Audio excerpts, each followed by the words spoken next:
ভান্ডারের টাকাটা ঢুকেনি এখনো। খুব কষ্ট যে বলো। দিন রাত আর ভাল লাগে নেই। অন্নপূর্ণা ভান্ডার কবে যে শেষ হবে ফর্ম ফিল আপের কাজটা? স্যার অন্নপূর্ণা ভান্ডারের টাকাটা ঢুকেনি কেন এখনো?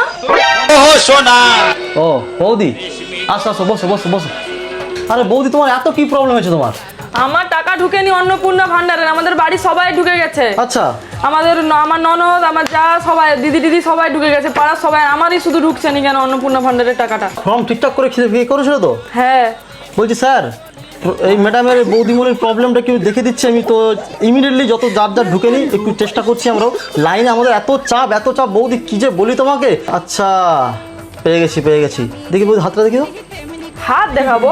হ্যাঁ, হাত, তোমার হাত দেখে বলতে হবে এখন। দাও, এই খাতা কাজ করছে না। আচ্ছা, এই যে আসছে না, এইটাই তো প্রবলেম। এইটা তোমার টাকা ঢুকেনি। এই যে সোজা যে টাকা এসে লক্ষ্মীর ভান্ডার এসে এইখানটা আটকে গেছিল ১,৫০০ টাকা। পেয়েছিল তো এটা? হ্যাঁ। আপনি কি করে জানলেন এটা?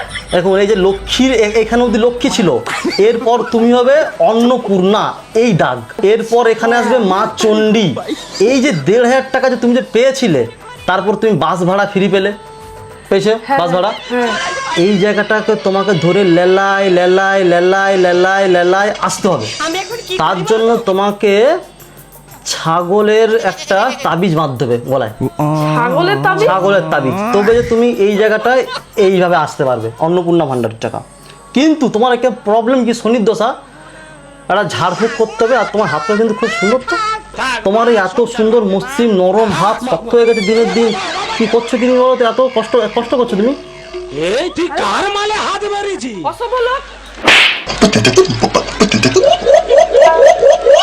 এ ভাগ না।